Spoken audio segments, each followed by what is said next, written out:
7 o'clock and we got to turn on the stuff here. Good evening and welcome to your City Council meeting. Today is Tuesday, October 20th, 2015, and it's 7 p.m. Regular meetings are held on the first and third Tuesday of each month at 7 p.m. in the council chambers of City Hall. City Clerk, will you call the roll, please? Yes, thank you, Mayor. Councilmember Minigar. Present. Councilmember Susowitz. Here. Councilmember Genoway. Present. Mayor Pro Tem Davies. Present. And Mayor McCloskey. Present. Thank you. We have a quorum. Thank you. At this time, I would like to ask John Pointer of the American Legion Post 281 to come forward for the invocation, and then we'll have Boy Scout Troop 773 come forward to lead us in the Pledge of Allegiance. Please stand.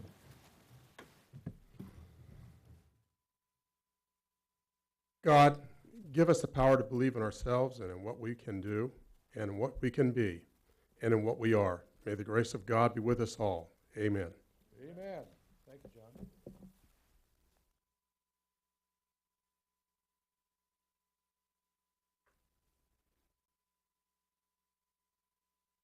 Ladies and gentlemen, please remain standing. Boy Scout Troop 773, Color Guard, please advance.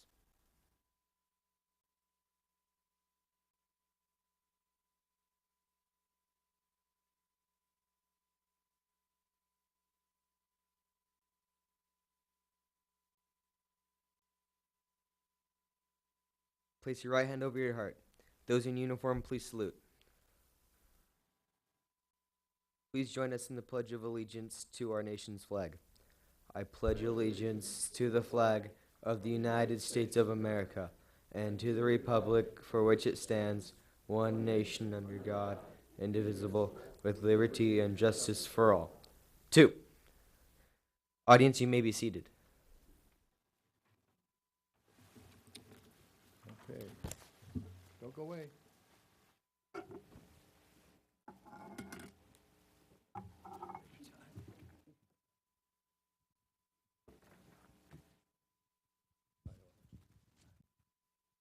Okay, thank you very much, young men. Really appreciate what you're doing. I would appreciate it very much if you would give us your name and what school you go to. My name is Travis Mooney, and I go to AVMS Middle School, which is Aliso Viejo Middle School. My name is Kostas Soteropoulos, and I go to Dana Hills High School.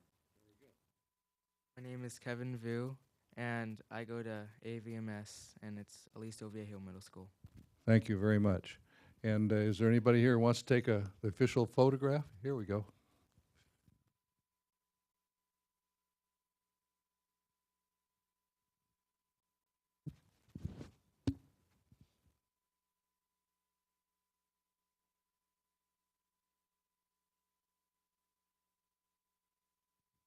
Thank you very much. You may retire the colors.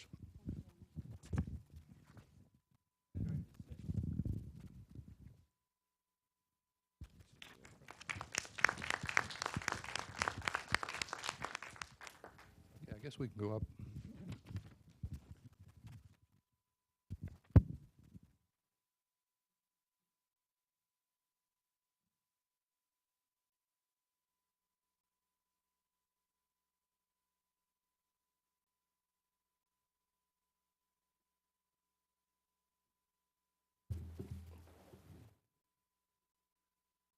We'll now move on to our presentations. Tonight, we're very much honored to have Senator Pat Bates, and who will provide a briefing on the 2015 California legislative session.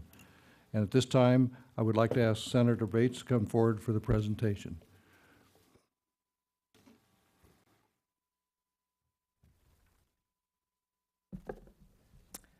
Thank you, Mayor McCloskey and council members, and thank you for the opportunity to come this evening and, be back where I started and what I love is local government and the community. And I'm so fortunate as I look around the state of California and share stories with my fellow colleagues in the legislature that South Orange County has some of the greatest leaders, some of the greatest city operations, and we're so proud of all of you. So it's certainly my honor to be here tonight and join you and give you a little peekaboo into some of the things that went on in the legislature that impact local government. I think you've heard me mention before that, and I think you are aware, given some of the visits you've made to Sacramento and shared with me concerns that Sacramento likes to get involved in local government when they shouldn't, because you all do a great job. But I've always chuckled way back to when I was actually on the city council and we had the ERAF shift. They look at the reserves that our local governments have because we have efficient governments, and they always find a way to take a little bit more of that money than we feel should be their fair share. So those of us who are from local government do our very best in terms of raising our voices on some of the issues. This particular one, I'm not sure that Laguna Niguel has had as much of a problem as our coastal communities have. It has to do with a piece of legislation that was introduced that would have prohibited local governments from enforcing ordinances concerning people sleeping or resting in their cars, and it would have turned the existing streets that are not currently posted with a time limit or prohibition against parking. You could have pulled up your car and kind of set up camp there in most of our cities. I know Rancho Santa Margarita had an issue with that, with some homeless folks who were living in their cars, and I think we all have compassion for those who find themselves in that situation. But it's certainly a public safety issue, and it's certainly something that is a problem in terms of public health. So that bill didn't get out of the legislature, and it was our local government committees that really put a lot of issues in front of them which they were not able to address. It's one of those things you have to always be aware at the state government level that nothing ever totally dies. It comes back in a new form. I was told when I first went up in the assembly, there's no new ideas, no new bills. It just has a different face to it. So we'll be ever vigilant on that one. Medical marijuana legislation, I know that we've had a problem here in Laguna Niguel. I don't know to the extent that it has impacted, public safety and other issues here in terms of the way it's been administered, but certainly in other communities, particularly in Northern California, super huge problem in terms of the growers, the producers, and the marketeers. They have basically taken over towns, closed roads down while they're harvesting the product. They've impacted the waterways. They have tramped on, flora and fauna that's endangered. So it's been a major, major problem up there. Certainly the legislation coming forward at this point in time is really preemptive of what we would anticipate problems if the initiative that's going to be on the ballot, we believe in 2016, to legalize marijuana completely. Wouldn't be just medical, it'd be all marijuana. So these bills were introduced in anticipation of that, and also to rein in the problems that exist currently with the production, the farming of medical marijuana. There are 3 bills. 2 came out of the assembly. One will provide a state framework for medical marijuana, something that's been lacking since 1996. It establishes a bureau. That 1996 remembers when they voted in that medical marijuana would be allowed, approved in state of California. But the first assembly bill, it establishes the Bureau of Medical Marijuana Regulation to oversee licensing and operating rules for pot growers, marijuana product producers, and the retail shops. The second bill, it authorizes the state to use licensing fees to carry out the framework of that new bureau, and a fund for helping local governments address environmental problems that are associated with the cultivation and, more importantly, the enforcement of the rules that really frame when something is medical marijuana. In the Senate, just one bill, it cracks down on the clinics that specialize in issuing medical marijuana recommendations to residents without valid health needs. And it creates a pesticide standards for pot plants, labeling requirements for edible marijuana products. The governor did sign the bills. I will be very transparent and tell you I did not vote for them. My trouble with the three of them, they are basically frameworks. And when you have frameworks and no specificity in how this bureau that's going to oversee all this works, there can be significant unintended consequences, and those usually fall to local government because it will be at the ground level in our communities where the enforcement will be required once the whole regulatory structure is set up. It will be based on hearing what the three bills are going to do. It'll be a huge new regulatory scheme, and it will be a huge bureaucracy. So I said, until we get the specifics at how it will impact local government, what they will be expected to do in terms of meeting the costs of the enforcement, and you all are contract to the sheriff, you know how those fees, those costs grow each year. This could be something that comes into contracts, and you will be required to commit more of your general fund to the sheriff's contract to fund the state bureaucracy. So they need to have a revenue source that's pretty specific, and you need to have a regulatory framework established before we start growing another bureaucracy, and there's time to do that. These are frameworks, and I know they'll come back for more vetting, so stay tuned on that one. But it's something through our League of Cities and here in Orange County, the ACCOC need to stay closely in touch with this one, especially if the measure passes for the legalization of marijuana, because local governments will be in the hot seat in terms of, you know, the enforcement and all the issues that certainly exist with alcohol, for example. New local mandates, there are two that are particularly troublesome that I feel are, knowing city government. The governor signed SB 379, Hannah Beth Jackson's bill. It requires the safety element of your general plan. I think, Rod, we might have talked about this when you were up there, but it has to be updated to address climate change, and it's kind of a cookie cutter. Every general plan will have to go through this renewal, which would address what you're going to do and how in the issue of impacts from climate change on your particular city. And it's kind of like, how do you know? I mean, we don't have the ocean right next to us, the ocean rise, and certainly Newport Beach does have that issue, but it should have been something that's to the discretion of local government and what things that you would anticipate would be a problem in like a city of Laguna Niguel. You know, is it drought? Is it fires?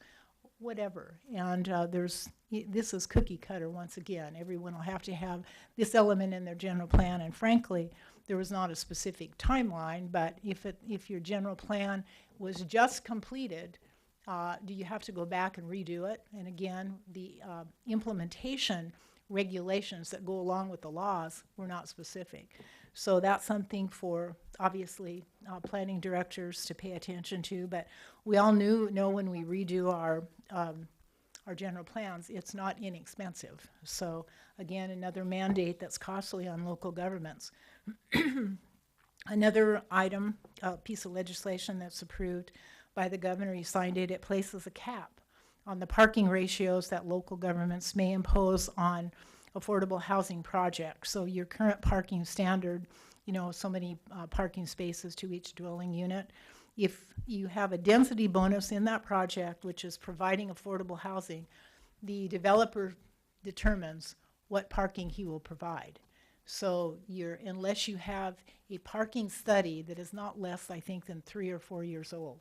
So that's an imposition on local government where you have to worry about the parking. You know, you might have approved the development, maybe it's dirt hasn't been turned yet, but if it's a density bonus in it, a developer can request more parking, and you are in a situation where turning them down without a parking study to show that that will not work. You would certainly be on the defense. And we argued strongly against this. It really impacts the city of Encinitas, which is in the 36th Senate District, because they're already having a significant downtown parking issue. Then they also have an issue with the development of housing to meet their standards. So these are things that are cookie cutter, come down, and you know, not a lot of discussion, not a lot of understanding of how each city works. And it really was to address a problem in San Francisco in particular, where they are having a terrible time providing housing stock affordable, and actually, the rents that are considered affordable there, I don't think any one of us 10 years ago could have afforded $3,500 for a one-bedroom apartment. But they're having to build, obviously, new houses to meet their affordable housing standard, and there's no place to go with the parking. So they've allowed this kind of reduction in the mandate in terms of the amount of parking that must be provided. And it has a lot of subset issues that have to be addressed. But again, it's another one of those things imposed on local government with no understanding of how each city has established your parking standards, why they work, and they're not in place to prevent development. That's the theory, that cities put these onerous parking standards just so that they can control development and reduce residential development. So it's law now, and we'll see how it becomes, how it's implemented, what the regulations are. And obviously your staff will kind of apprise you of that as you go through what might be your next projects or projects you already have on the books. A major issue, and I have to thank Jerry and Lori, who brought the issue of sober living homes to both myself and Bill Bro. We're working on issues we discussed at that round table. I think you saw what happened in San Clemente. The developer or the owner who builds these, or they're not licensed, but establishes them, has sued the city of San Clemente over their moratorium. So we reviewed with representatives of your council all of the challenges that are there to try to bring some sort of regulatory scheme into the establishment of sober living homes. And we will be doing more of a roundtable, bringing more of the stakeholders to the table to see if we can't develop a regulatory scheme that navigates the state and federal laws on these kinds of establishments. I'm not sure what the status is here in Laguna Niguel with regards to those that were, brought forward. Mayor Pro Tem Davies had a lot of statistics or information to provide us that day, but I'm not sure where you are here in the city. But this is something that you will certainly, I hope, participate with us when we get this established. Probably January. We'll be looking. January will be a busy month up there because the 2-year bills all have to be heard. If they didn't make it through the session to the governor's desk or die on the way, there are 2-year bills that have to be voted on in the month of January. So it's usually a very busy month in committees. But once we get through that, then we start doing some of the informational hearings and looking for ways to resolve issues that are outstanding from the previous year. And certainly this one is here in Orange County, but throughout the state. Clearly, there's a proliferation because of the focus on rehabilitation in terms of substance abuse and not having to go to county jail. Now, you're supposed to be, the judge issues the order that you go into rehab, but unfortunately we're hearing that people, knowing that there's not going to be consequences, they're not necessarily the very next day going to the place they're supposed to go to get help. So that's a law enforcement issue that will probably dovetail with this whole discussion, I hope. Home sharing, not sure what the situation in Laguna Niguel is regarding the the vacation rental business. Difficult issue in Laguna Beach, but they've addressed it. Difficult issue in Dana Point, they've addressed it. What, again, was attempted was a statewide cookie cutter approach to Airbnb, and what was proposed in the bill, it did not pass, did not get out of the Senate, is that the rental companies, agencies, would have to provide to government all the personal information that they had on an individual who was renting a residence through their service, which was a significant privacy issue. So that didn't get very far, but it's one that will come back because it, as you read a lot about it, it is an issue, actually international issue regarding that kind of rental and probably competition for, our traditional hotels where people are choosing to live in a residence, almost like a timeshare, in a shorter, a shorter 3-day rental. So that's something that we know is coming back because the author has put together some stakeholders talk about how they can navigate some of the issues that came up on that. On transportation, we were able to bypass another tax increase on both sides of the aisle. There's not support from many of the Democrats nor the Republicans to impose another tax on gasoline, sales tax, whatever kind of tax we can come up with to fund transportation improvements. And those are, the reason is there's a lot of money that's supposed to have been directed for transportation improvements that has been given to other priorities in the state government and or being used to reduce debt that was there with Prop 1B, the transportation improvement program of the Schwarzenegger administration. But all in all, when we went through the budget and looked for, where all of this money, $5 billion worth, by the way, that should have been available for transportation, in particular to Caltrans for maintenance and public safety improvements, the SHOP program, it has all been diverted. So everybody's holding tough on that and saying, let's put the money that came in for transportation back into transportation. Let's show the public what's going to be done with that money. Call out the projects that are safety projects, our bridges. You've heard a lot about the bridge situation in California. A lot of them are aged and need repair. We have a lot of public safety improvements needed on our freeways. The SHOP program is specifically for that.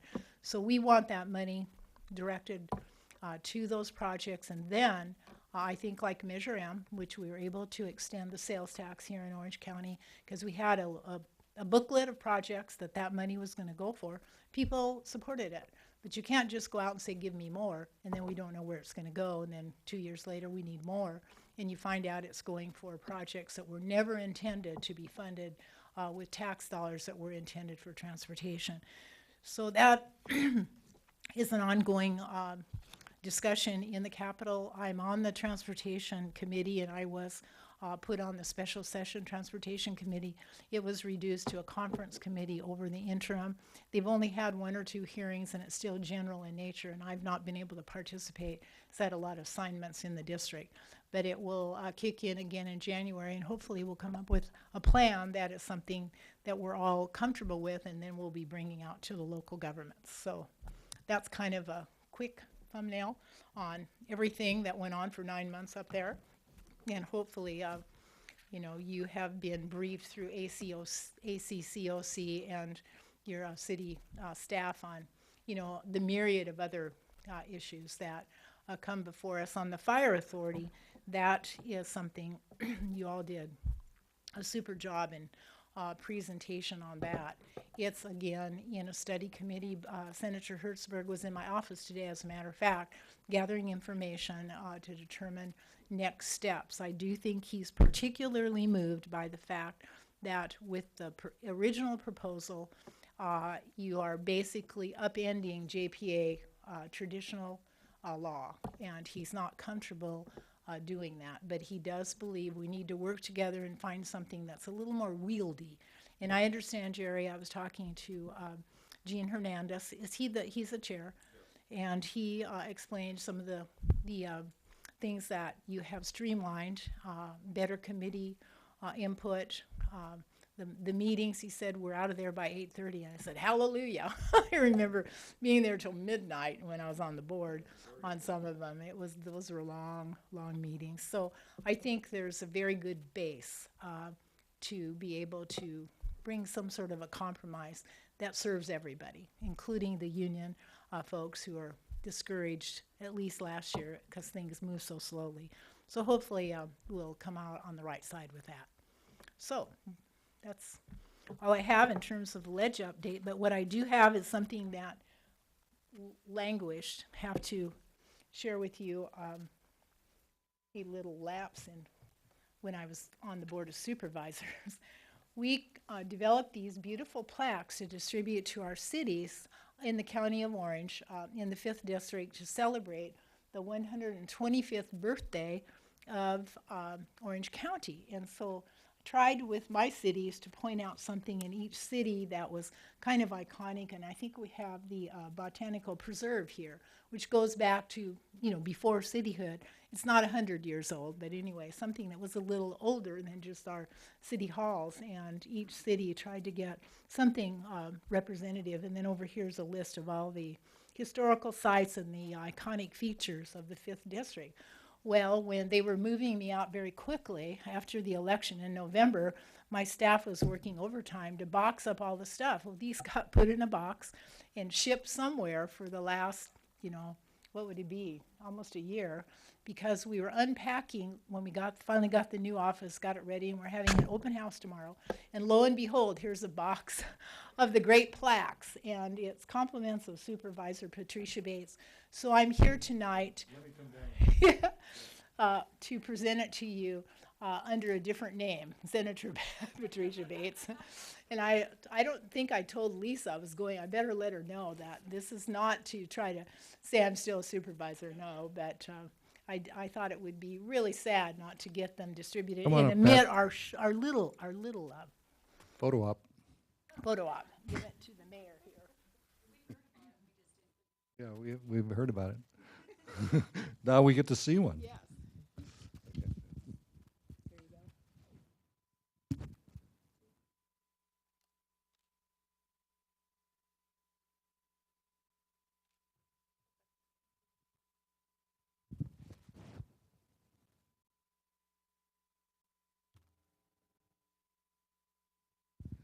Thank you, Senator Bates. We appreciate this, and we'll give it a place of honor in our city hall. And thank you very much.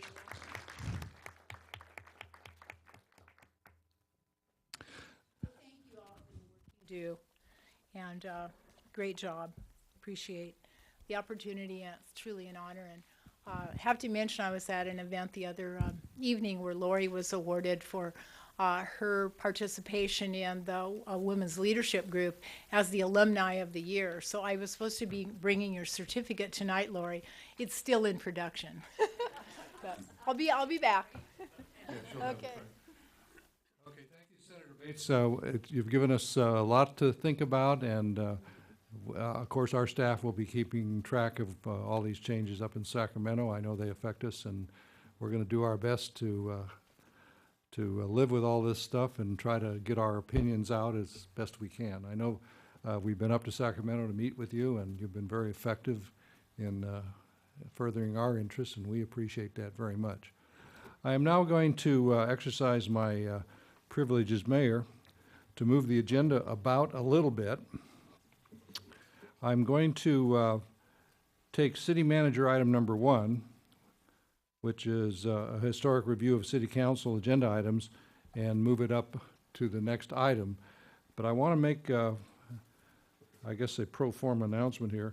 Any person wishing to address the city council on any matter, whether or not it appears on this agenda, is required to submit a complete gold-colored request to speak form to the city clerk prior to being heard by the city council. Each person will be given 3 minutes to speak, and I have one request to speak on city manager item number 1, which I'll call up right after we have our little presentation, and then I have a couple others which we'll take in order after this item is discussed. Councilmember Schlusowitz, you want to sort of tee this up? Just to tee it up? I know Dan Fox is going to make the presentation. Thank you very much, Mayor McCluskey. Yeah, this came about because there's been some concern on our constituents that we're spending, conducting business and putting it on the consent calendar, and we're not allowing citizens to voice their opinions on items on the consent calendar. And we're putting more and more items, the allegation is we're putting more and more items on consent and fewer items as what we call discussion items, which is like what this item is here, where we have a staff usually presentation and then council has discussion. But the thing is the way it works is consent items could be pulled by any member of council, and anybody in the city has the opportunity to come and speak on it, which would immediately pull it off consent, typically is how we do it here.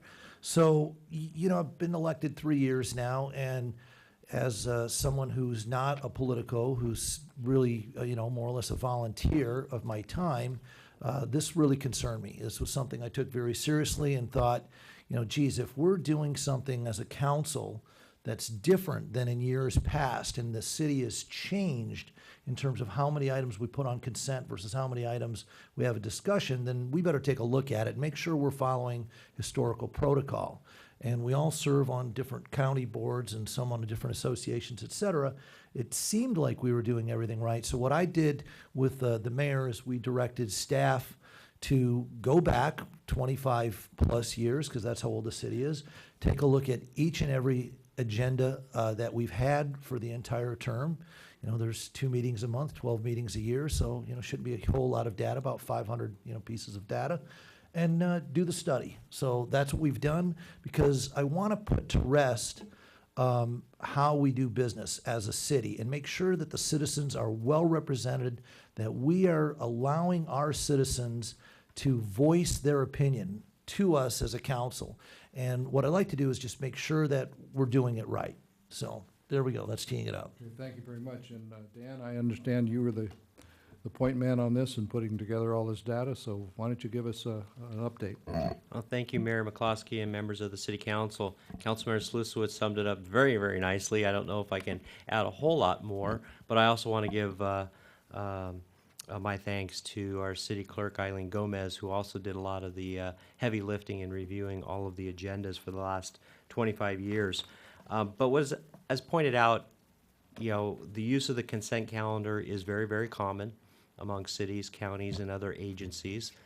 It's a place to have meeting efficiency, where a number of your business items that require no discussion, that are routine, are all acted on in one motion. You still have a staff report, you have a recommendation, and as was pointed out by Councilmember Slusowitz, at any point, any one of the council members can remove it from the consent calendar, have a discussion. If there's a member of the public, the mayor has always used the request to speak form on an item, and it comes off the consent calendar, then you take a separate motion.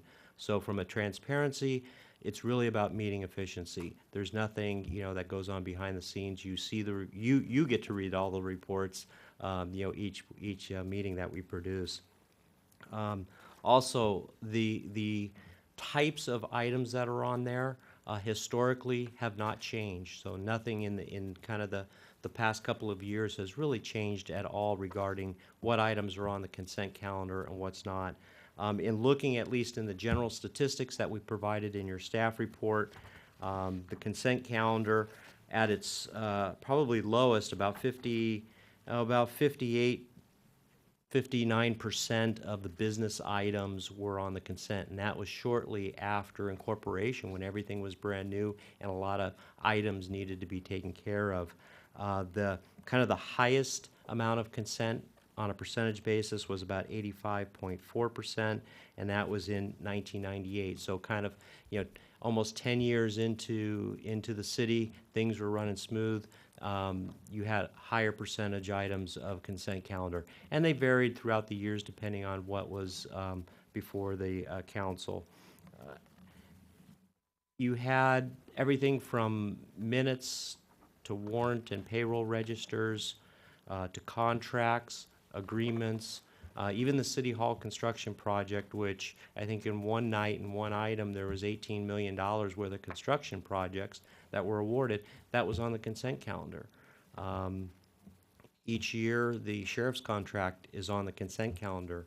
The council discusses that through the budget process, through the workshops, through the public hearings with the budget, but ultimately it comes before the council and it's on a consent calendar, along with a number of items that relate to public safety, recommendations from the Traffic Commission regarding you know, neighborhood striping, stop sign requests, safe routes to school. All of those things can show up on a consent calendar. Items that are on generally a discussion item, if it requires discussion, if it requires direction, if it requires policy items or other items that are required by law to hold a public hearing, those are then, you know, typically the discussion items. So I guess in summary, the analysis that we kind of looked at historically really doesn't show that there's been a strong use or not a strong use of the consent calendar. It's always been there, and it's always represented the majority of the business items before the City Council. And I'd be happy to answer any questions that you might have. Are there any questions? Go ahead. I guess to sum it up, what I found is that this council this year is a little bit higher than the last 2 years, but we're not even in the top 5 in terms of years of using consent calendar. So that would mean that, we're, the highest year is lower than 20% of all the city councils previous. So we're doing business as usual. Nothing has changed. There was a second part of that study. This kind of goes back a little further, about a year or so back, probably exactly a year. There was concern about special meetings and canceled meetings, and that was also part of the study as well. And that's under attachment C in this item. And a year ago, I had asked to have that go back to the beginning of our new city manager's term, and it showed that, again, the number of special meetings, again, is nowhere near the level of numbers of canceled meetings that we had under our previous city manager. It's not even close in terms of canceled meetings. We did have a higher number of special meetings in 2014. Again, we're back on the low side this year, and some of those meetings have to do with elections, the way holidays fall. Typically, we cancel at least one meeting in January. Sometimes it's been 2, but the reason the first meeting in January is we meet on the first and third Tuesdays of the month, and the city kind of goes on a break. So it's a lot of staff work to prepare these meetings. You see the kind of the coronation of all the work that goes into it.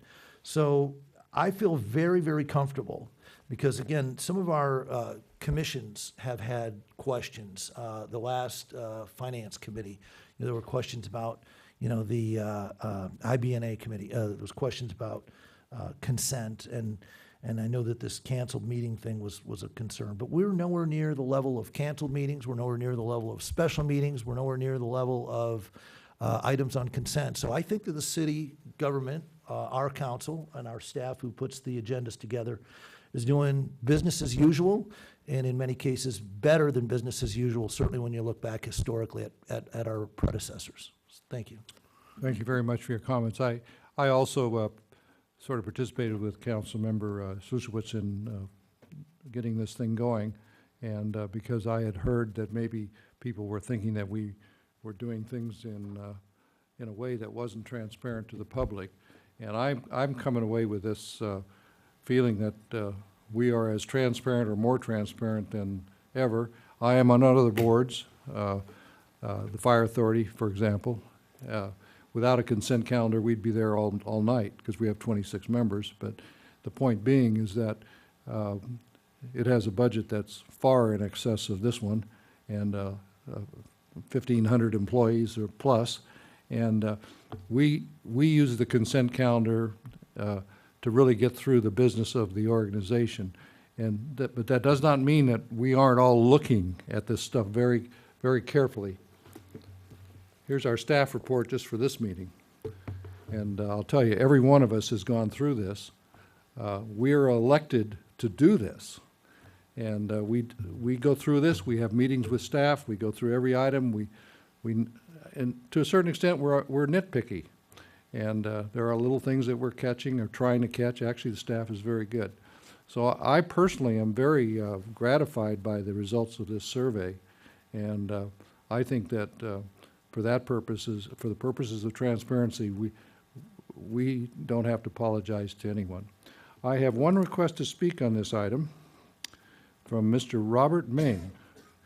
Mr. Ming, are you somebody I used to know? You may have used to know me, yes. I'm Robert Ming. I am, a former mayor and former member of this council. Thank you for entertaining me tonight. Thank you for the good work that you've been doing. And I do watch from a distance, just so you know. And rarely does your work inspire me to get off the couch anymore, because I don't need to come to these chambers. But tonight I thought that I would. I thought that I would because there seems to be in this agenda item kind of a fundamental backwards misunderstanding of what's happening here, and I wanted to clarify it. I think you already know it, but I'm going to say it anyway just for the sake of clarity. Your job as council members, as you know, is to listen to the public. And you listen here at the dais, and you listen in your private lives and in the organizations you're involved with. You want to be in tune to make sure that you're leading the city in the direction that the public wants it to go. Staff's job is to listen to that instruction and to take action on it. And when you're clear and you speak clearly in a unified voice, then there's a message that comes out that staff can understand clearly and act on. And then that generates their response. Their response should be implementing that vision that you've cast. And if you speak clearly and they understand clearly, you end up with consent calendar items because they know that they're acting in your interests. And that's exactly the sign of good government, not bad government. So the more of the agenda items that you see on consent is actually a good thing, because it means that you spoke clearly, they understood clearly, and they're doing what you asked for. A more interesting study would be how many times an agenda item goes on consent, gets pulled, and then gets reversed. Because that indicates that staff thought they knew what you wanted when actually they didn't know what you wanted. That would be a more interesting study. But just the fact of how many things are on consent calendar, it really means nothing, because you could have pulled those items, you could have discussed them and then passed them on for further information. There's lots of reasons why things would appear on consent, but the biggest reason is because you did your job and they did their job, and there's nothing here to talk about. And that's the reason why I think that this whole subject should be actually something that you should be commended for and not criticized for. And I just wish that my numbers while I was mayor were a little higher, because they aren't quite as high as I would have liked. So keep up the good work. Thank you. Thank you, former Mayor Ming.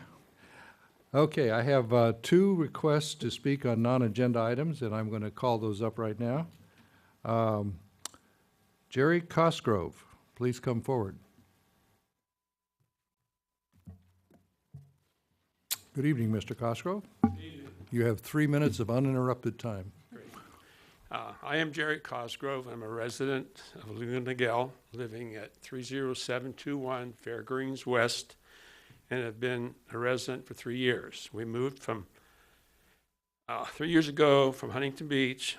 At that time, there was very little commercial air traffic over South County, which we appreciated and noticed, because in Huntington Beach, air traffic noise is a problem and has to be dealt with. I understand that the FAA has redesigned their air traffic system to from a ground-based system to a satellite-based system to give them the ability to plan more flights and also increase safety. But in doing so, they've redirected a lot of flights. This is resulting, as I'm sure you're aware, a significant increase in commercial flights over South County. I've observed this in various cities, not just Laguna Niguel, but various cities in the area. So my question is anything being done by mayors or city councils in South County to deal with this issue? If not, I stress that this should be done. I realize that getting the FAA to stop the infringement is not possible, but I feel that steps could be taken to reduce the noise, such as flying at higher altitudes over our county, and possibly directing some of the flights further south to where there's less population density.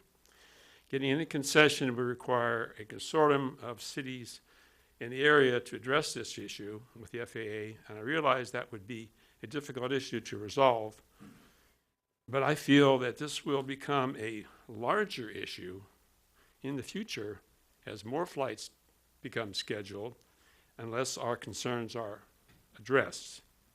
Thank you for this opportunity. Thank you, Mr. Cosgrove. Thank you for your comments. And we might talk to staff about that and see if there's anything we could possibly do on that issue. This is the first time I've heard this thing brought to my attention, but it's something we can look into. Thank you.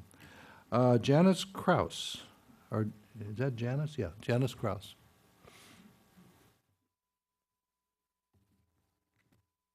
My name is Janice Kraus. I'm actually from the city of San Clemente, so thank you for letting me speak in your city.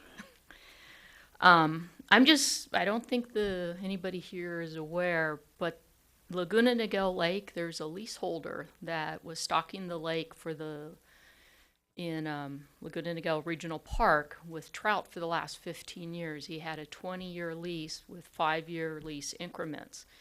Last week he was told by the county that he had 2 weeks to get out. He lost his lease. They had strung him along since the springtime, all this time, and they've just last week told him to get out. He will no longer be stocking trout in the park. He's a small business owner. He's now been put out of business by the county. All his employees are out of a job.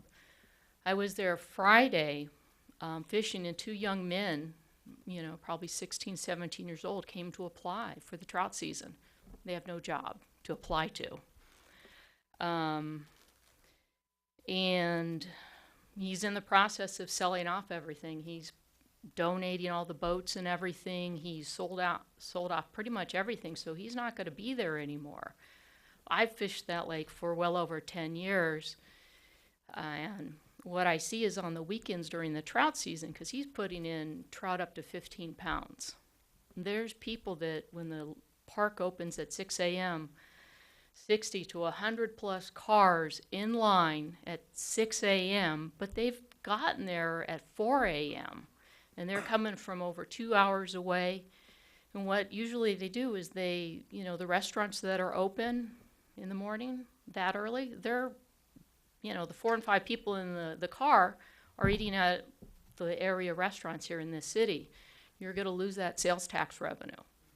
After they're done fishing, the same thing. They're hungry. They're going to go to those same local restaurants. You've got some great, plazas with a lot of family-owned restaurants. They're going to lose business. They're going to lose revenue. You're going to lose the sales tax revenue that the city depends on to run the business, because the county has put the small business owner out of business. And then there's no place in South Orange County for anyone to fish for trout. Irvine Lake, probably don't know, but the Irvine Lake, they lost their insurance for boats. It's all shore fishing. It's a huge lake. It's 100 times the size of Laguna Niguel Lake. You have 10 seconds. Oh, well, I just hope that perhaps the city can do something, partner with the county to bring in trout, to bring the people back, because you're going to lose a massive amount of sales tax revenue from the loss of that lease. But thank you for your time. Thank you, Ms. Cow. Okay, we're going to move on to the consent calendar. Mr. Mayor? Oh, I'm sorry. Mr. Mayor, was there any other discussion or direction on the first discussion item? Or from amongst the council? Well, I don't think so. I have a final comment, is that, these items coming up, canceled meetings, special meetings, consent calendar, these are time wasters. It takes away from city government. It takes away from productivity. While we did the study, and I said it wasn't too much, it was a lot of man-hours over false accusations. And my door is open to the public. My door is open to staff. My door is open to my fellow council members.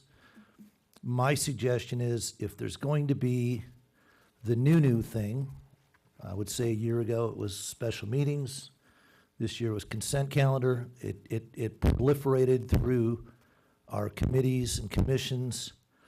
Please do some research, do some homework before making a false accusation. That's what I'd like to leave it with, because I will do the homework. I will get down to the facts, and these things will be disproved. Unless you have something serious or real, let's not waste staff time. Thank you. Okay. The only comment I would make on that is it appears that what we've been doing is proper and efficient, and we should continue on the same course. We know we have had some criticism of the way the meetings have been run. We found that They've been run in a efficient manner. It's in accordance with community standards. As I said, I've been on other boards. This is what makes these meetings go efficiently. Otherwise, we'd be all here all night. We'd probably be discussing things that don't need to be discussed because they've been vetted frequently and efficiently with the staff. So as far as I'm concerned, I don't think there's anything we have to do to change what we've already been doing. And with that, I'm going to conclude public communications. And we're on to the consent calendar. Does anybody want to comment or pull anything on the consent calendar? I'd like to pull item 5. Item 5, okay, let me look.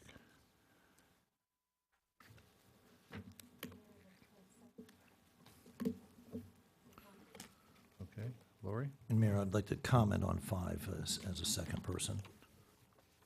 Okay, may I hear a motion to approve the balance? I'll make a motion to approve the balance. Second. All in favor? Aye. Okay. Okay,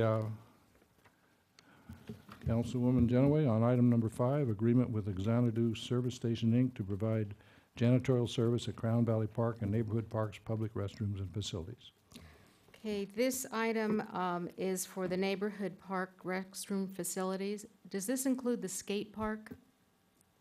Mr. Mayor, council members, yes, it does. Okay, in Chaparosa, sometimes that's neighborhood, sometimes it's community, okay. It does But it include it. excludes the senior center? Yes, that's on a separate contract, and staff is working on an RFP on that. Okay, and I know today in my discussion or review with staff on this item, the frequency wasn't noted, but now I know that it's daily. But does it say daily anywhere in the contract? We have a complete schedule for each facility, and it does show daily service at almost, I won't say at every facility, but almost most of the facilities that the city owns.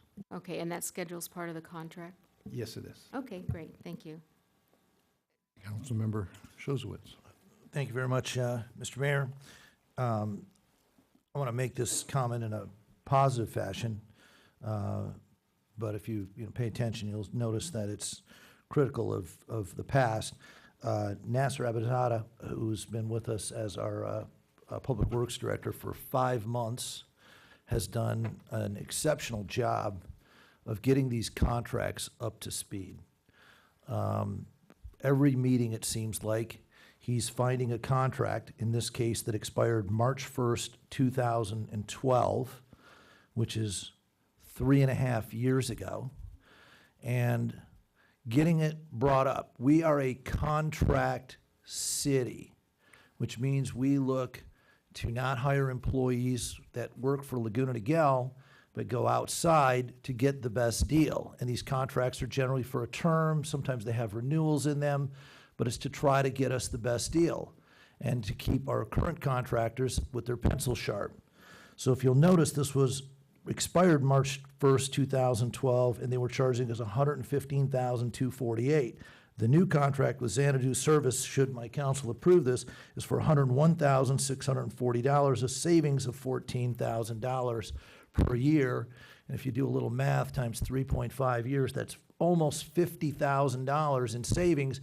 Had our previous Public Works Director, in the 2.5 years that he had before he resigned, brought us to light and done his job, as Mr. Abizadeh has done in a few months, would have saved us a ton of money. So it's not the savings of money over that time, because we can't cry over spilt milk, but I just want to commend Nasser Abizadeh in his short term of bringing these contracts current and keeping track of this, because this is how the city of Laguna Niguel should be run at all times. So I want to thank you for that, and with that, I'll move the item. There's a second? All in favor? Aye. Okay. Item number 7, Mayor Pro Tem. Thank you, Mayor. This item, which was on the consent calendar, I wanted to pull, and that's one of these things where it's great for us just to let the public know. This was the Measure M2 annual report.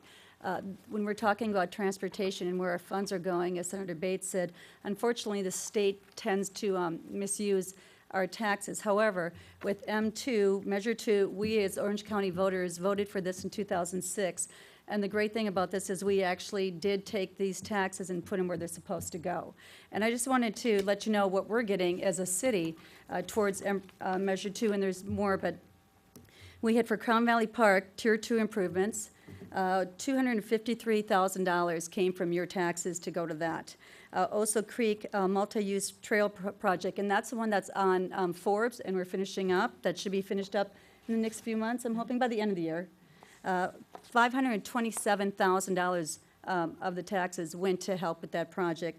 And then we had Crown Valley Medium runoff, and that was $223,000 that of the taxes that came to our city.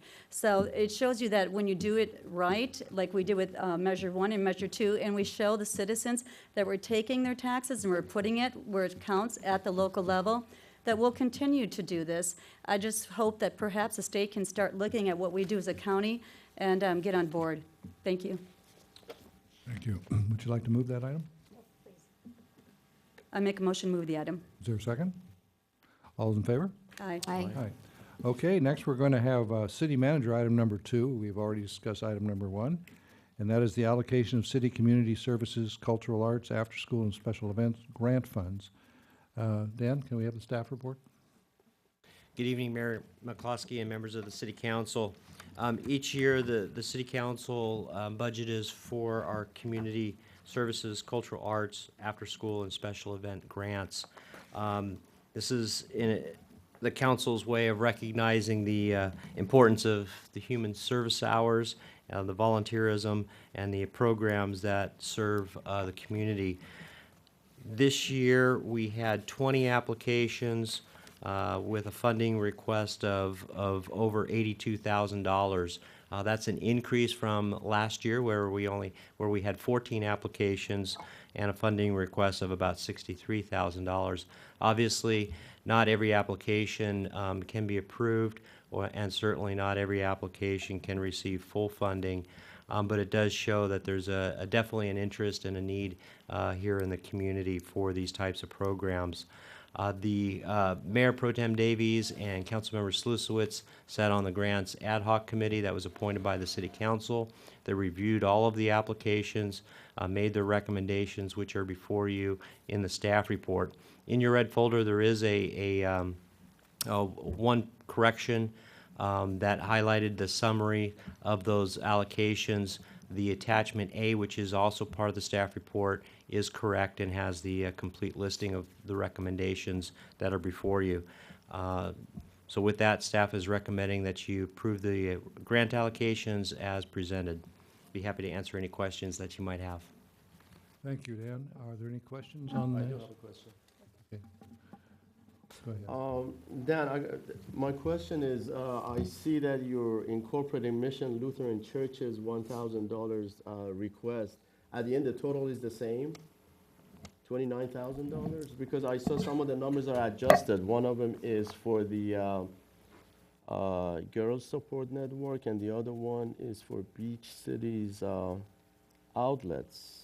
Correct, and that was on page 2 of the staff report, which was incorrect. If you look at attachment A, which has the Excel spreadsheet version that actually adds up the numbers, the 29,000, Mission Lutheran Church is included in that number. So unfortunately, I haven't figured out how to get Microsoft Office Word to add in those tables, so that was my error. Well, you have it in the red folder. Yeah, There's an update. correct. Right. Okay, thank you. And of note, the exhibit, which is actually what approves the council action, that is correct. We just had a typo in the report, so your exhibit is correct. All the numbers in there are correct. So the total's grand total's $29,000. For the cultural arts portion of the grant program, yes. Mayor Pro Tem and Councilman Slusowitz actually went through this and made the recommendations, right? Correct. Okay. And they followed all of the procedures and policies that the council adopted regarding the use of these funds. Okay. Any other questions? Mayor Pro Tem? I have to tell you, this is probably one of the hardest committees to be on, because you look at everyone that wants money, and they have good reason for it, but unfortunately, we only have so much money. And if we could find little places, we would. And as Assistant City Manager Fox said, we had 6 more new participants. So you try to look at them and you try to give a little bit, see how everything works.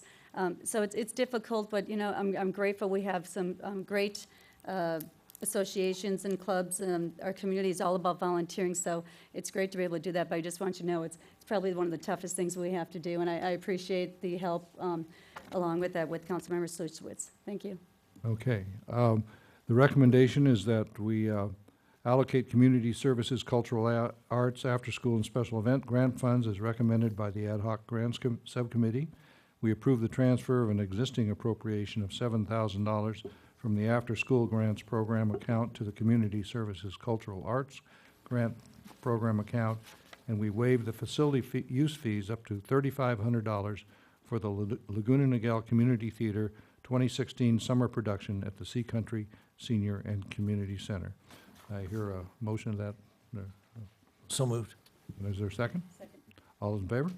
Aye. Thank you. Okay, next we have finance item number 1, and that is the purchase of 1 police motorcycle. Finance Director Steve Erlinson, may we have a staff report? Yes, actually, the report this evening will be given by our brand-new purchasing manager, Marvin Cruz. And at this time, I'd like to take the opportunity to introduce him to the City Council. He comes from a company called Parsons, which is responsible for the 91 freeway fast track. And prior to that, he was with OCTA, administering contracts. And I can tell you at this point in time, he has exceeded my wildest expectations. He is phenomenal, and I am proud of the job he has done for us so far. I didn't know you were subject to wild expectations. I'm an accountant, you wouldn't know it, right? But at this point in time, I would also like to point out that in your red folder, we did receive an email from BMW North America. Actually, it's BMW Motorrad, confirming what one of the fleet dealers had stated in one of their letters as well.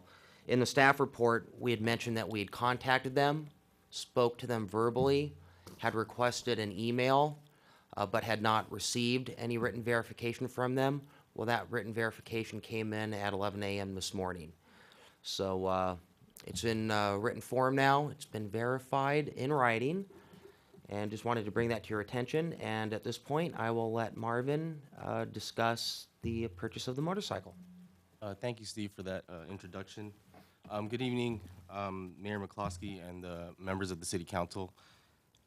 I just wanted to make a note before I started that as a purchasing manager, one of the first tasks I've been given was to develop purchasing policies and procedures to help streamline the city's purchasing process.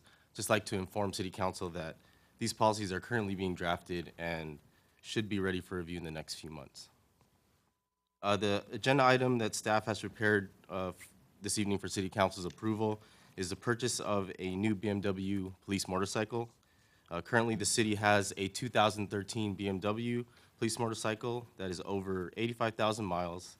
It is outside the factory warranty and it requires repair.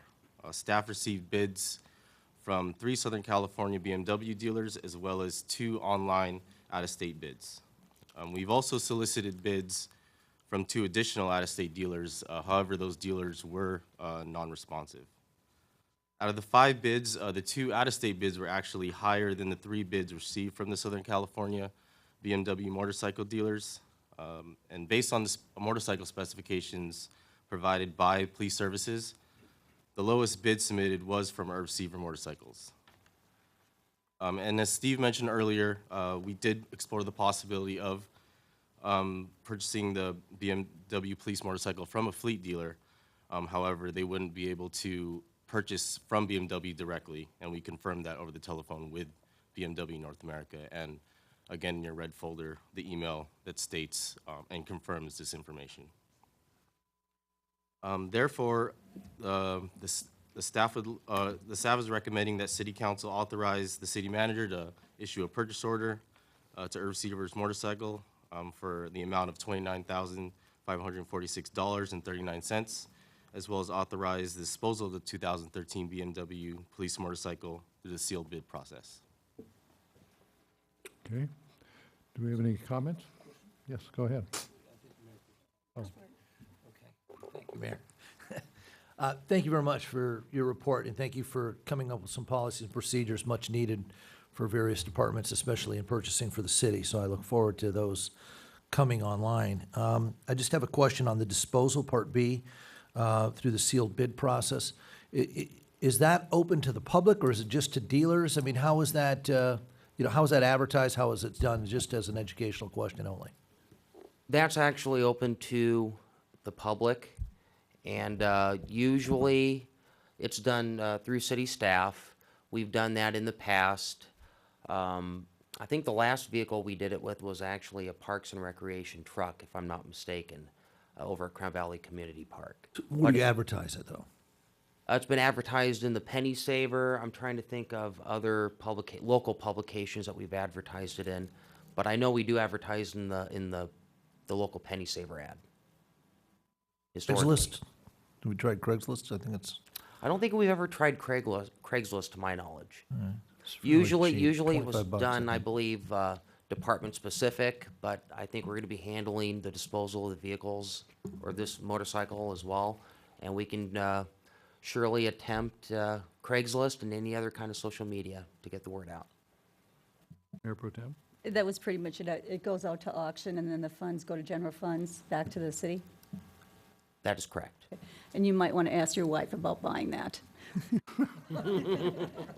You don't get the red lights, though. I have kids, not now. Wait till they're out of the house.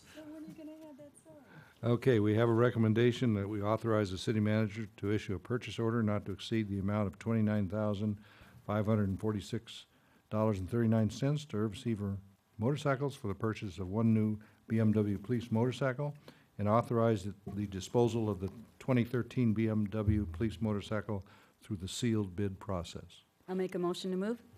Second. All in favor? Aye. Okay, moving on, Mr. Erlinson, annual review and adoption of the city's investment policy. You want to speak to that? Sure. Thank you, Honorable Mayor and council members. Annually, the city's investment policy requires that the city council review and adopt the policy. However, the policy may be amended at any time to accomplish the goals and objectives of the city council. The last annual review of the city's investment policy by the city council was on October 7th of 2014. However, the city council subsequently amended the city investment policy on August 4th of 2015 to increase the maximum allowed investment in the Orange County investment pool, OSIP, from 10 million or 15% of the city's investment portfolio, whichever is less, to 15 million or 20% of the city's total investment portfolio, whichever is less. Prior to City Council review and adoption, the city's Investment Banking and Audit Committee, chaired by Mr. Robert Brown, who's in the audience this evening, must also review the policy. The Investment Banking and Audit Committee reviewed the city's investment policy at its regularly scheduled meeting on September 30th of 2015. The Investment Banking and Audit Committee, as a result of this meeting, unanimously recommended the city investment policy be forwarded to the council for adoption in its current form with no revisions. As such, the recommendation is that the city council adopt the resolution readopting the city's investment policy as presented in Exhibit 1. Thank you. Okay. Do we have any, Mr. Brown, would you like to comment on this?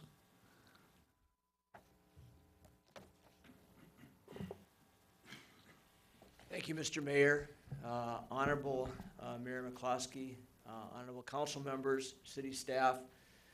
It's my pleasure to be here to speak on the finances of a city that is as well run as the city of Laguna Niguel.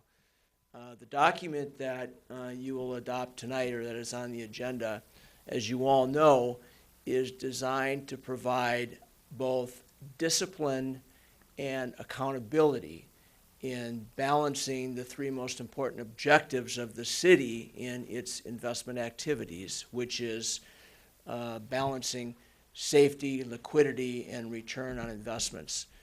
And I'm very confident, based on the hard work of this committee, the input of the two council members, Mayor McCloskey and Councilmember Jerry Susowitz, who sit on this committee, and also the exceptionally strong leadership of our city manager, Rod Foster, and finance director, Steve Erlinson, that based on the collaborative work of all these individuals, we have a very strong investment policy statement before you for your approval tonight.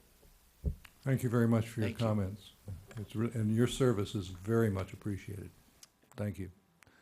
Okay, any comments on this from Mr. Schlusowitz? Yeah, again, just piling on here, but I just want to echo it. Robert Brown does an excellent job leading the committee, and the members that aren't here of the IB&A, the Investment Banking and Audit Committee, just need to be commended. It's just a real sharp bunch of input from professionals, and they vet this out. I mean, they're parsing words to the nth degree.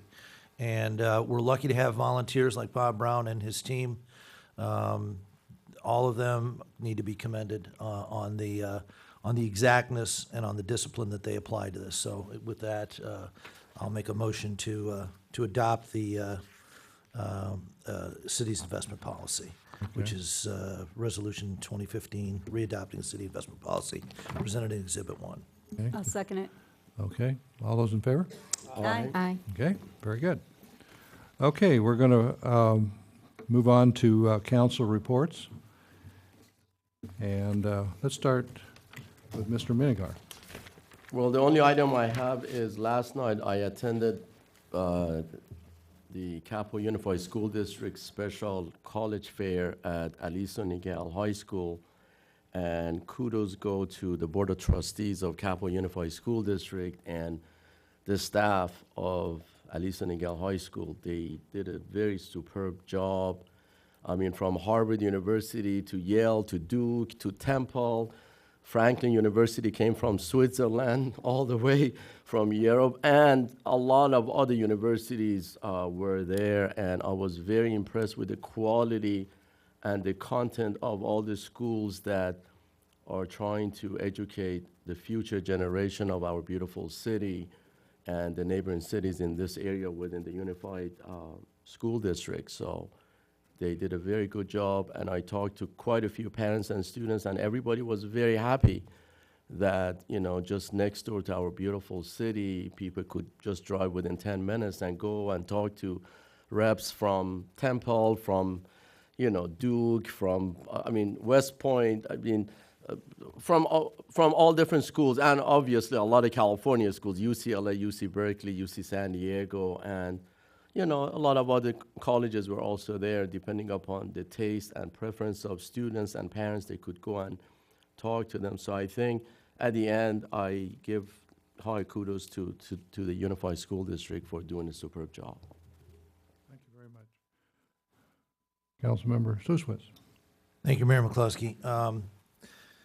The vector control, I'm drawing a blank here on the name of that mosquito. Maybe Ms. Colvin can help me. Yellow fever, yeah, it's got yellow stripes on the back of it. They were found off of La Paz, just on the other side of the freeway in Mission Viejo. Now, mosquitoes don't travel very far, but this one's a real bad one. And a lot of people just aren't aware that vectors, especially the mosquito, is one of the more deadly things that we encounter on a regular basis. Now, we're getting near the end of the season, but it's been so hot for so long, they're still around.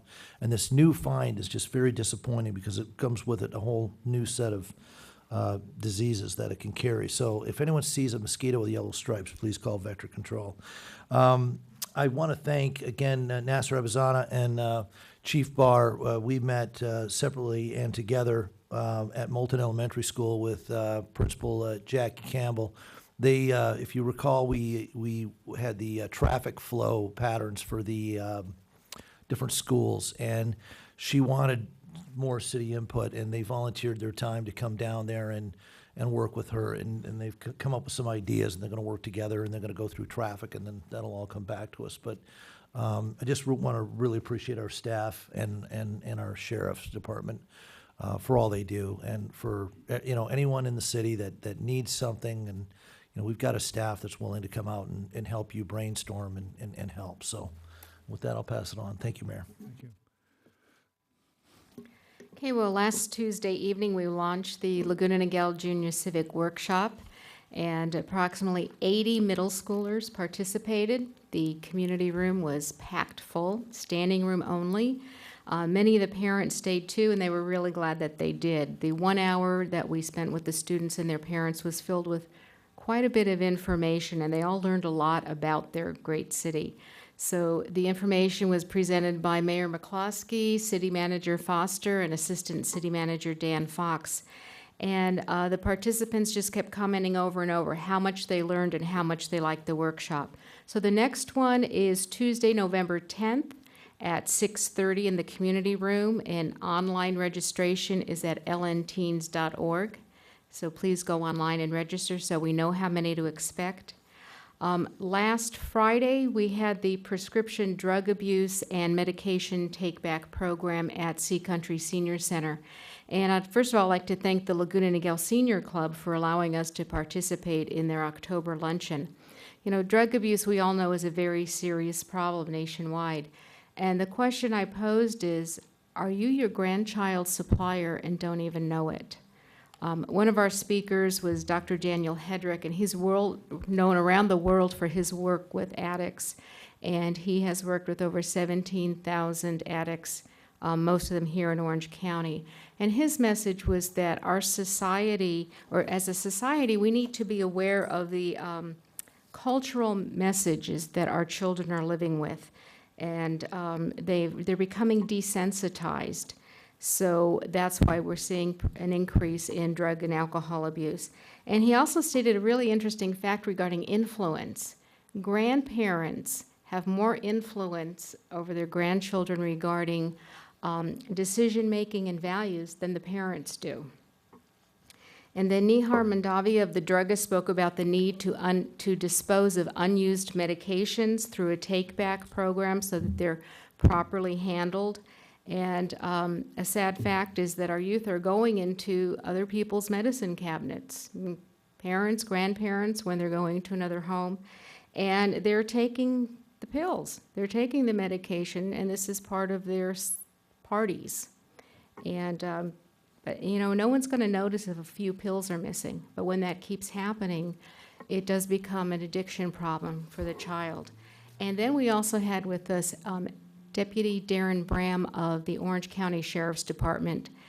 And I thought what he had to say was the most surprising statistic, and that is, we think of the big bad drug dealer, and 4.5% of our youth are getting their drugs from a dealer, but 70% are getting them from friends and family. To me, that's a stunning statistic. So, we need to watch where the medications are stored. Nobody should have access to our medications, and that'll cut off the supply for many of these young people. So the message to everybody is cut off the supply, lock up your medications, and grandparents, your grandchildren are listening to you, so you need to talk to them about this. I also attended a meeting of the Niguel Coast Girl Scout Service Unit leaders, and I really have to thank these parents for developing our next generation of leaders. I also attended a meeting of the Laguna Niguel Historical Society, and the discussion was the change and growth in Laguna Niguel and the number of architecturally significant homes that we have here. I didn't realize that, but we have more than Laguna Beach.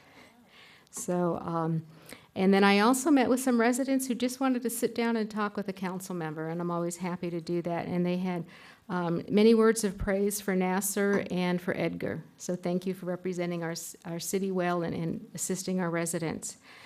Now is the time of year to apply for our city's commissions and committees, and I really encourage the public to lend their expertise and talents and time to our city, because this is what our city is. It's made by all the people who live here. Applications will be accepted until October 30th, but there's many vacancies, so please look into that, and you can see information online.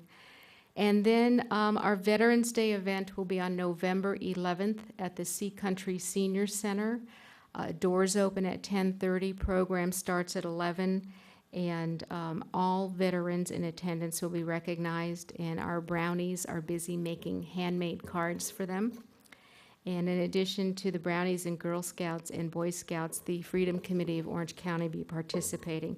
And if you cannot attend our Veterans Day program on November 11th, please observe a moment of silence at 11:11 a.m. Thank you. Mayor Pro Tem. Wanted to also mention, we have our military toy drive, and that'll be on November 11th. 11th, 14th, and 15th. 14th and 15th. It'll be at Walmart from 9 to 6. And this is a great thing. We get a lot of the toys that we give back to the military's family, the kids. We have Christmas parties, so we can always use your help. The city, it's amazing how much they contribute. I am also participating in Walk to School Day at Moulton Elementary School, and thank you to your staff as well. And what was quite interesting, you're talking about traffic, is they really encouraged children to be able to walk or at least park further down and walk, and they said that was one of the first days they didn't have a traffic jam or, you know, or any problem backing up. So it did make a difference, and the kids got stickers, and they had a great time. Mayor McCloskey and myself had fun here. We got to be interviewed by the McDowell Elementary School students, and they had every type of question you can imagine. But my favorite was, what are we going to do when aliens come down? Or a meteor comes in. And of course, the mayor was strong enough and good enough to say, listen, we're prepared for everything, and we are ready for that alien if it comes down. So, but I tell you, it was really enjoyable because the questions, you know, and there were great questions in there, and they're really participating a lot. So it was very refreshing. As Senator Bates said, I was honored with the Marion Bergeson Alumni Award, Women of Character, so that was an honor. And I was just appointed as chair for Transportation, Communication, and Public Works for the League of Cities this week. Thank you. Thank you. One of the first things I did since the last meeting is I had a school walk at Bergeson Elementary. We started at Chick-fil-A, and we walked with all the kids and the teachers and the principal over to Bergeson. It was a fun event. We had a big cow walking with us. I'm not quite sure what that was all about. I think it has something to do with Chick-fil-A, but that was fun. The Orange County Fire Authority had an open house at a couple of their fire stations, one in Laguna Niguel and one in Aliso Viejo. The one at Laguna Niguel was very interesting because the minute I got there, they had an emergency call, and so they had to leave. So we had an empty station down there. It was actually a very serious emergency call. Anyway, we went up to Aliso Viejo, and the place was just jumping with people and kids. And they also had an emergency call during the event, which was very exciting for everybody because they thought it was done for their benefit. But it was interesting to do that and to see what the fire authority is up to. Also, with the city manager, it's been mentioned, we went to the Junior Civic Workshop and gave a little presentation on how the city's run. It was very well attended, and it was a great event, and both the city manager and I had slide presentations, but yours was fancier than mine. I don't know how that happened, but anyway, that was fun. And also, as mentioned by the Mayor Pro Tem, the McDowell third grade students asked some pretty interesting questions. I don't think the answer I gave on the aliens really went over well. I don't think he thought I was really prepared for aliens, but but I got to deal with the city council. So anyway, one last thing I wanted to announce: the fourth annual free dental clinic put on by the Rotary Club will be Saturday, November 14th. From 8 a.m. to 3 p.m. at Niguel Hills Middle School. And this is done in conjunction with USC School of Dentistry. And they just provide everything. But you have to make an appointment, and I'll give out a number, but I think maybe we'll have to leave it with the receptionist so people can call in if they want to make an appointment. Saturday, November 14th, free dental clinic for Laguna Niguel students, first grade and older. 949-234-5360.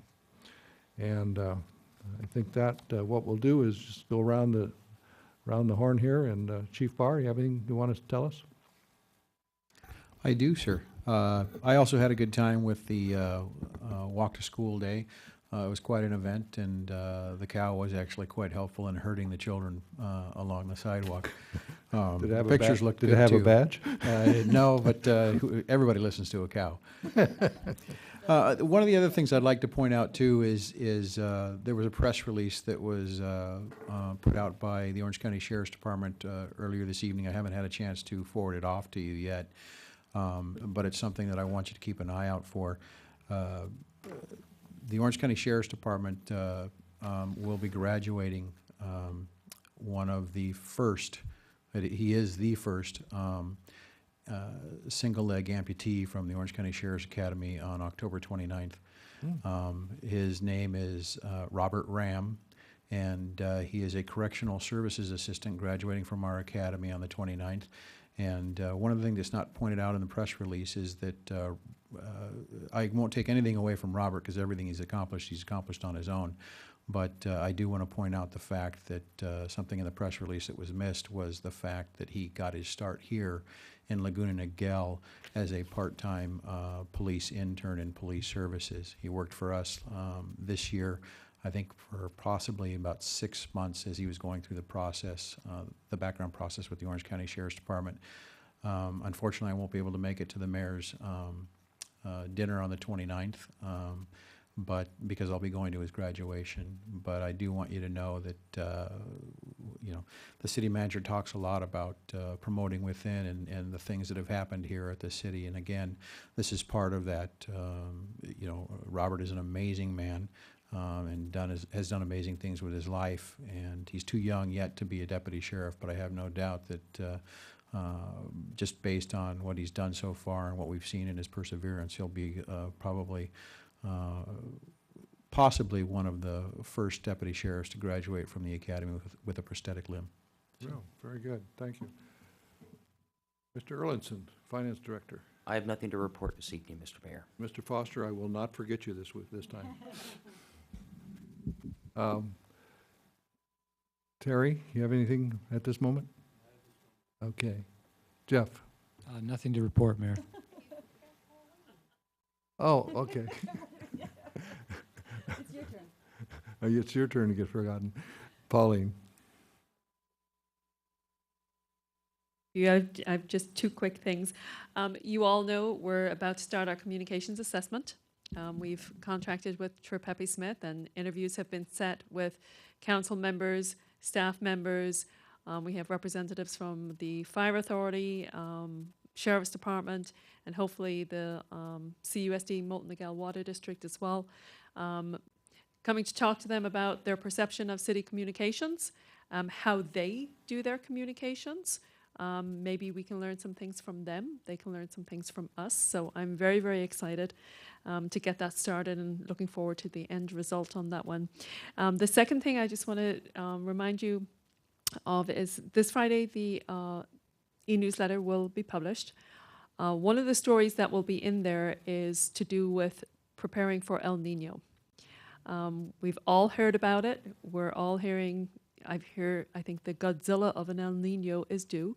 But that being said, you know, we may have very slight precipitation or we may have a deluge. We don't know. But in any event, it's probably good for our residents and the city to be prepared. You know, just do general housekeeping things. So we're going to feature that in this week's e-newsletter. And that's all I have. Very good. Now, Jeff. I have nothing to add, Mayor. Thank you. Debbie? Okay. Do you have anything for us? Okay, thank you. Eileen? Allison? Yes, I do. Just one last reminder, Haunted Trails starts this Thursday. Tickets are $12 for that. Thursday, Friday, and Saturday, the event starts at 6:30 p.m. and has various ending times. So you can go to cityoflagunaniguel.org for more information about the Gallows Bend event. Thank you. Very good. Dan? Nothing else to report. Nasser? One quick item. We had received requests for additional handicap parking spaces next to the YMCA. I'm happy to report that we recently installed 2 additional parking spaces there. Yeah, I saw Thanks. that. Very good. Thank you. Now, Mr. Foster, anything? Well, I'm looking at the clock. Senator Bates, when talking about OCFA, said we should be out of here by 8:30. We're about 30 seconds from 8:30, so I think that's pretty darn good. Okay. Mr. Dixon, would you like to read us into closed session? Oops. Yes, Mayor McCluskey, members of the council, you're scheduled for 2 closed sessions tonight. The first one is on public employment, performance evaluation for the city manager, and the second one concerns meeting with your labor negotiators, the mayor and the mayor pro tem, regarding discussions with the unrepresented employee, the city manager. I anticipate there'll be no action taken tonight or reporting out. Okay, thank you very much. I was just reminded of something that I actually have on my calendar. There's a chamber mixer at Allen Automotive, 5:30 on October 29th, and the honoree is yours truly. And so if anybody wants to show up, I guess you have to put a tie on or something. But at any rate, it's on the 29th at Allen Cadillac. Okay, we're done here. We're going into closed session.